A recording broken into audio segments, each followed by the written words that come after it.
press the bell icon on the YouTube app and never miss another update. Hello student, आपका Rahul classroom में स्वागत है। आज हम डिस्कस करेंगे चैक बोर्ड का क्लास 10 का सब्जेक्ट सोशल साइंस का सेट 2 और ये आपके टर्म 2 एग्जाम के लिए बहुत ही इंपॉर्टेंट रहेगा। तो चलिए देखते हैं। पहला है अति लघु उत्तरीय प्रश्न, किन्हीं 5 प्रश्नों के उत्तर दे। तो मैं आपको सारे प्रश्न करा दूंगा। देखिए, पहला है प्रथम विश्व युद्ध के बाद विश्व को किस संकट का सामना करना पड़ा था? तो इसका सही आंसर क्या है? प्रथम विश्व युद्ध के बाद विश्व के प्रत्येक देश को महान आर्थिक क्षति का सामना करना पड़ा था। आगे चलते हैं। जॉबर कौन होते थे? उनका क्या कार्य होता था? तो इसका सही आंसर है, देखिए, उद्योगपतियों ने मजदूरों की भर्ती के लिए जॉबर रखा था। जॉबर कोई पुराना विश्वस्त कर्मचारी होता था। वह गांव से लोगों को लाता था, काम का भरोसा देता था तथा शहर बसने के लिए मदद देता था। आगे चलते हैं। जीवाश्म ऊर्जा के उदाहरण दें। तो पेट्रोलियम उत्पाद, कोयला, प्राकृतिक गैस जीवाश्म ईंधन के उदाहरण। आगे चलती है। किसी तो राष्ट्रीय राजनीतिक दल के नाम बताएं। तो पहला आपका भारतीय जनता पार्टी, दूसरा भारतीय राष्ट्रीय कांग्रेस। आगे चलते हैं। राजनीतिक दलों के समक्ष वंशवाद की चुनौती क्या है? What is the challenge of density in the political parties? तो चलिए देख लेते हैं इसको। भारतीय राजनीति में वंशवाद की परंपरा विकसित हो रही है। यहाँ के राजनीतिक दलों में नेतृत्व का संकट है। अधिकांश राजनीतिक दल ऐसे हैं जिनमें सर्वमान्य नेता का अभाव है। ऐसा बहुत सारा राजनीतिक दल है ना जिसमें सर्वमान्य नेता का अभाव हो रहा है, ठीक है ना। शीर्ष पदों पर आसीन अधिकांश नेता अपने सगे संबंधियों, भाई बंधुओं एवं मित्रों के दलों के प्रमुख पदों पर बैठे हैं। मतलब शीर्ष जो पोस्ट पे ना जो उस दल का बैठा है आदमी, वो उसी के सगा संबंधी और उसी के भाई बंधु या उसी परिवार से आता है, वो लोग बैठे हुए हैं, ठीक है। और यह सिलसिला लगभग निरंतर चलता रहता है।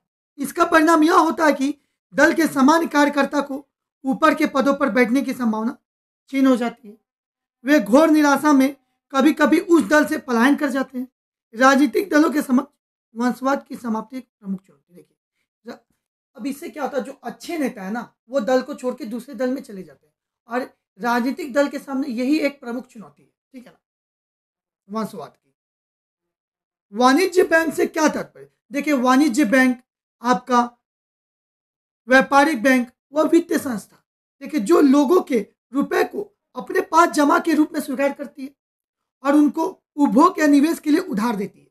इसके अतिरिक्त आजकल वाणिज्य बैंक और भी कई कार्य करते हैं, जैसे साख निर्माण, रुपए को एक स्थान से दूसरे स्थान पर हस्तांतरित करना, एजेंसी कार्य तथा सामान्य सेवा।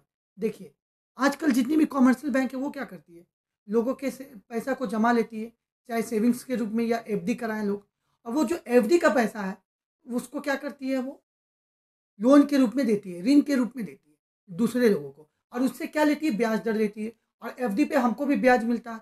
इन दोनों के बीच का गैप उनकी बैंक की आय होती है और इसी तरह प्रक्रिया चलता आ रहा है। और कभी कभी वो क्या करती है, एफडी के पैसा को किसी शेयर मार्केट में या किसी बिल्डिंग बनाने में ये सब में लगाती है और उससे जो प्रॉफिट आता है वो बैंक की आय होती है, ठीक है। आगे चलते हैं। वैश्वीकरण क्या है? सरल शब्दों में वैश्वीकरण का अर्थ आपूर्ति श्रृंखला के माध्यम से दुनिया भर की अर्थव्यवस्था को एकीकृत करना है। वैश्वीकरण का व्यापार के लिए उदार नीतियों का परिणाम है। देखें तो वैश्वीकरण एक तरह से और समझ सकते हैं, अपनी देश की अर्थव्यवस्था को विश्व की अर्थव्यवस्था के साथ जोड़ना वैश्वीकरण कहलाता है। ऐसे भी हम लोग लिख सकते हैं, ठीक है। आगे चलते हैं। लघु उत्तरीय प्रश्न, किन्हीं 5 प्रश्नों के उत्तर दें। कॉर्न लॉ से आप क्या समझते हैं? कॉर्न लॉ ब्रिटिश से संबंधित है, जिसका मतलब यह था कि यह उस समय ब्रिटिश में आया था जब ब्रिटिश में जनसंख्या वृद्धि हो रही थी। देखिए, कॉर्न लॉ तब आया था जब ब्रिटेन में ना जनसंख्या में क्या हो रही थी, वृद्धि हो रही थी, जिसके कारण शहरीकरण बढ़ रहा था। लोगों के पास कृषि करने के लिए भूमि नहीं थी, जिसके कारण लोग क्या कर रहे थे, कृषि नहीं कर पा रहे थे, और जिसके कारण अनाजों के भाव बहुत बढ़ गए थे।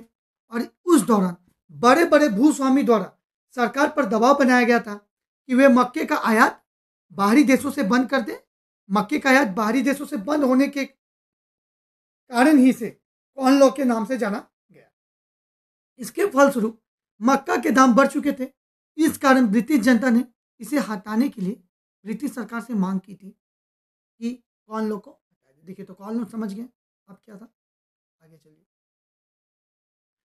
सूरत बंदरगाह 18वीं सदी के अंत तक हाशियारे तक पर पहुंच गया था। क्यों? संक्षेप में उत्तर दे। चलिए देख लेते हैं। उत्तर लिखिए या दे। चलिए वही है। अधिकतर यूरोपीय कंपनियों के पास भारी संसाधन थे, जिसके कारण भारतीय तथा व्यवसायी उनके प्रतिस्पर्धा करने में कठिनाई का अनुभव कर रहे थे। दूसरा, यूरोपीय कंपनियां स्थानीय दरबारों से विभिन्न राहतें पाकर शक्ति ग्रहण करती जा रही थी। तीसरा, कई कंपनियों को व्यापार का एकाधिकार मिल गया था। आगे चलते हैं। देखिए इसके बाद इन सब के परिणाम स्वरूप सूरत और हुगली के बंदरगाहें कमजोर पड़ गई, जहां से स्थानीय व्यापार चलाते थे। इन बंदरगाहों से होने वाले निर्यात में नाटकीय कमी है। पहले जिस ऋण से व्यापार चलता था वो खत्म होने लगा। धीरे धीरे स्थानीय बैंकर दिवालिया हो गए। 17वीं सदी के अंतिम वर्षों में सूरत बंदरगाह से होने वाले व्यापार को कुल मूल्य 1.6 करोड़ रुपए था और 1740 के दशक तक यह गिरकर केवल 30 लाख रह गया। समय पाकर सूरत और हुगली कमजोर पड़ गए और बंबई और कलकत्ता उभरने लगे। आगे चलते भारत में प्रमुख कोयला क्षेत्रों का नाम बताएं। तो आपका झारखंड, मध्य प्रदेश, उड़ीसा, पश्चिम बंगाल, आंध्र प्रदेश, तेलंगाना व तमिलनाडु में पाया जाता है मुख्यतः। ठीक है ना। आगे चलते हैं। राजनीतिक दलों के सुधार के उपायों के बारे में बताएं। तो पहला, विधायकों और सांसदों को दल बदल करने से रोकने के लिए संविधान में संशोधन किया गया। दूसरा, उच्चतम न्यायालय ने पैसे और अपराधियों का प्रभाव कम करने के लिए एक आदेश जारी किया गया है। तीसरा, चुनाव लड़ने वाले हर उम्मीदवार को अपनी संपत्ति का ब्यौरा का शपथ पत्र के माध्यम से देना अनिवार्य कर दिया गया है। आगे चलते हैं। लोकतंत्र किस प्रकार वैध शासन व्यवस्था है। चलिए, लोकतंत्र वैध सरकार कैसे है इसके बारे में हमको पता करना है। देखिए, वैध सरकार, लोकतंत्र सरकार एक मामले में निश्चित रूप से अन्य शासनों से बेहतर यह वैध शासन व्यवस्था है। सुष्ठु हो सकती है, कम कार्य कुशलता हो सकती है, इसमें भ्रष्टाचार हो सकता है, यह लोगों की जरूरतों को कुछ हद तक अनदेखी कर सकती है, लेकिन लोकतांत्रिक शासन व्यवस्था लोगों को अपनी शासन व्यवस्था है। इसी कारण पूरी दुनिया में लोकतंत्र विचार के प्रति जबरदस्त समर्थन का भाव है। लोग अपने द्वारा चुने गए प्रतिनिधियों का शासन चाहते हैं। ये भी मानते हैं कि लोकतंत्र उनके देश के लिए उपयुक्त है। अपने लिए समर्थन पैदा करने के लिए लोकतंत्र की क्षमता भी लोकतंत्र का एक परिणाम ही है और इसकी अनदेखी नहीं की जा सकती। आगे चलते हैं। विकास में ऋण की भूमिका का विश्लेषण करिए। तो चलिए पहला देख लेते हैं। ऋण समान रूप से दो स्रोतों में उपलब्ध होता है। एक औपचारिक स्रोत या अनौपचारिक स्रोत हो सकते हैं। दूसरा, औपचारिक और अनौपचारिक उधारदाताओं के बीच ऋणों की शर्तें काफी हद तक भिन्न होती हैं। वर्तमान में अमीर परिवार जो औपचारिक स्रोतों से ऋण प्राप्त करते हैं, जबकि गरीबों को अनौपचारिक स्रोतों पर निर्भर होना पड़ता है। देखिए, गरीब क्या करते हैं, वो अपना कुछ चीज़ मॉर्गेज नहीं रख पाते, मतलब अपना कुछ चीज़ गिरवी नहीं रख पाते बैंक के पास, जिस कारण बैंक उनको लोन नहीं दे पाती है। और बहुत गरीब क्या होते हैं, जो अनपढ़ होते हैं, पढ़े लिखे नहीं होते, तो वो कागजी झंझटों में नहीं पड़ना चाहते हैं और अनौपचारिक तरीके से ऋण लेते हैं। और जबकि अमीर लोग के पास गिरवी रखने के लिए सामान होता है और वो पढ़े लिखे भी होते हैं, तो उनको कागजी कार्रवाई पता होती है। इस चक्कर में ये क्या होता है, गरीबों लोगों का बहुत ही नुकसान हो रहा है इससे कि वो औपचारिक ऋण नहीं ले पा रहे। आगे चलते हैं। यह अनिवार्य है कि औपचारिक क्षेत्र के कुल ऋणों में वृद्धि हो ताकि महंगे अनौपचारिक ऋण पर से निर्भरता खत्म हो। साथ ही बैंकों और सहकारी समितियों इत्यादि गरीबों को मिलने वाली औपचारिक ऋण का हिस्सा बढ़ाना चाहिए। अब जो गरीब लोगों को जो औपचारिक ऋण का जो हिस्सा है ना, उनको भी बैंकों को बढ़ाना चाहिए, जिससे ज़्यादा से ज़्यादा करके गरीब को इसका लाभ मिले। आगे चलते हैं।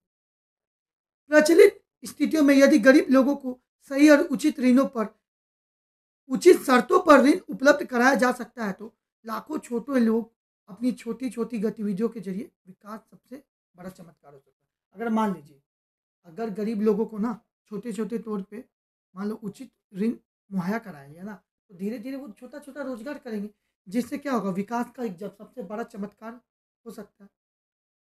ऋण के ऋण की शर्तों का उल्लेख करें। ठीक है। तो समर्थक ऋण आधार क्या होता है, कर्जदाता ऋण लेने वाले व्यक्ति से भूमि, इमारत, गाड़ी, बैंक में जमा पूंजी इत्यादि के कागजात जमा करने के लिए कहता है। इसे ही समर्थक ऋण आधार कहते हैं। आगे चलते हैं। आवश्यक कागजात, आधार कार्ड, पैन कार्ड जैसे कागजात भी कर्जदार से बैंक मांगा करता है। तीसरा, ब्याज दर। बैंक द्वारा हर ऋण समझौते पर ब्याज दर फिक्स कर दी जाती है। कर्ज लेने वाला व्यक्ति उसी ब्याज दर पर ऋण चुकता करने का निवेश हो जाता है, ऋण चुकता करने को विवश हो जाता है। चलिए आगे चलते हैं। भुगतान के तरीके, बैंक कर्जदार को कर्ज देने से पहले भुगतान के तरीके से भी संबंधित शर्त रखता है, जैसे मासिक भुगतान करना इत्यादि। आगे चलते हैं। अब दीर्घ उत्तरीय प्रश्न, किन्हीं 3 प्रश्नों का उत्तर दें। तो देखिए, खाद्य उपलब्धता पर तकनीक के प्रभाव को दर्शाने के लिए इतिहास से 2 उदाहरण दें। देखिए, तकनीक के विभिन्न प्रकार के आविष्कारों जैसे रेलवे, भाप के जहाजों, टेलीग्राफ और रेफ्रिजरेटर युक्त जहाजों का खाद्य पदार्थों की उपलब्धता पर गहरा प्रभाव पड़ा। पहले यातायात के विभिन्न संसाधनों जैसे तेज चलने वाली रेलगाड़ियां, हल्की बगियों, बड़े आकार के जल स्रोतों द्वारा खाद्य पदार्थों को दूर दूर के बाजारों में कम लागत पर और आसानी से पहुंचाना आसान हो गया। रेफ्रिजरेटर की तकनीक की युक्त जहाज़ों के कारण अब जल्दी खराब होने वाली चीज़ें, मांस, फल आदि को लंबी यात्राओं में ले जाया जा सकता है। आगे चलते हैं। लोकतंत्र में राजनीतिक दलों की विभिन्न भूमिकाओं की व्याख्या करें। तो चलिए देख लेते हैं। पहला तो राजनीतिक दल चुनाव लड़ते हैं और यह कोशिश करते हैं कि चुनाव में उनके उम्मीदवार की जीत हो। दूसरा, यह राजनीतिक दल देश में व्यापक समस्याओं को जनता के सामने रखकर जनता में जागरूकता पैदा करते हैं। तीसरा, राजनीतिक दल देश के कानून निर्माण में महत्वपूर्ण भूमिका अदा करते हैं। चौथा, राजनीतिक दल मतदाताओं के समक्ष अपनी छवि अच्छी बनाने के लिए जनता की सुख सुविधाओं के लिए विभिन्न कार्य करते हैं। आगे चलते हैं। राजनीतिक दल चुनाव लड़कर सरकार गठित करते हैं। छठा, चुनाव में हारने वाले दल विपक्ष की भूमिका अदा करते हैं। इस प्रकार वे सरकार पर अंकुश लगाते हैं।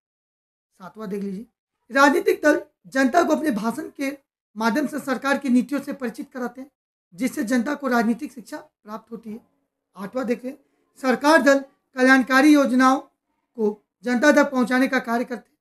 नौवां देख लेते हैं, राजनीतिक दल मतदाताओं के समक्ष विभिन्न नीतियों और कार्यक्रमों को रखते हैं, जिनमें से जनता अपनी पसंद का चुनाव करती है।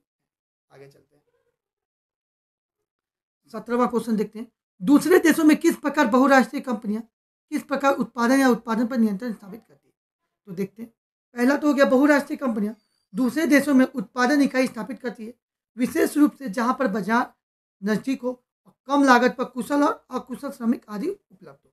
दूसरा देख लीजिए, बहुराष्ट्रीय कंपनियां उत्पादन के लिए कार्यालयों और कारखानों की स्थापना करती है। तीसरा देखिए, बहुराष्ट्रीय कंपनियां विभिन्न देशों की स्थानीय कंपनियों के साथ संयुक्त रूप से उत्पादन करती है। कई बार वो स्थानीय कंपनियों को खरीद कर उत्पादन का प्रसार करती है।